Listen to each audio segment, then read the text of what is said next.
নারায়ণগঞ্জের সিদ্ধিরগঞ্জ থানা যুবলীগের সভাপতি ও সিটি কর্পোরেশনের সাবেক কাউন্সিলর মতিউর রহমান মতির বিরুদ্ধে 3 মামলায় 7 দিনের রিমান্ড মঞ্জুর করেছেন আদালত। সোমবার দুপুরে নারায়ণগঞ্জ সদর থানার একটি হত্যা মামলায় 2 দিন এবং সিদ্ধিরগঞ্জ থানার পৃথক একটি হত্যা ও একটি হত্যা চেষ্টা মামলায় 3 দিন ও 2 দিনের রিমান্ড মঞ্জুর করা হয়। কোর্ট পুলিশের পরিদর্শক মোহাম্মদ কায়ুম খান আসামির রিমান্ড মঞ্জুরের বিষয়টি নিশ্চিত করেছেন। এর আগে গত 13 জানুয়ারি ভোরে রাজধানীর বসুন্ধরা আবাসিক এলাকা থেকে মতিউর রহমান মতি ও তার ছেলে বাবাইকে গ্রেফতার করে পুলিশ। মোহাম্মদ মতিউর রহমান সিদ্ধিরগঞ্জ থানা যুবলীগের সভাপতি, ওনার বিষয়ে আজকে রিমান্ড বিষয়ে শুনানি হয়।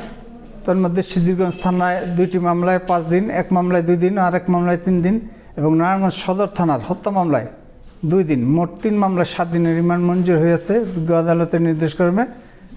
এখন আসামি কারাগারে চলে যাবে, আইওরা তাদের প্রয়োজন মতো রিমান্ডে নিয়ে জিজ্ঞাসাবাদ করবে। কি boss, vital match, tough opponent, tension?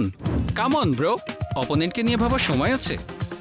আসল অলরাউন্ডারের কাজই তো হলো যে কোনো টাফ সিচুয়েশনে টিমকে অলরাউন্ড প্রোটেকশন দেওয়া।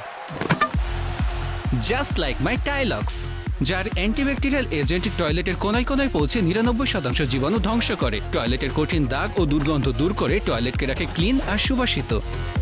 টাইলক্স টয়লেট ক্লিনার, ক্লিন মানেই টাইলক্স।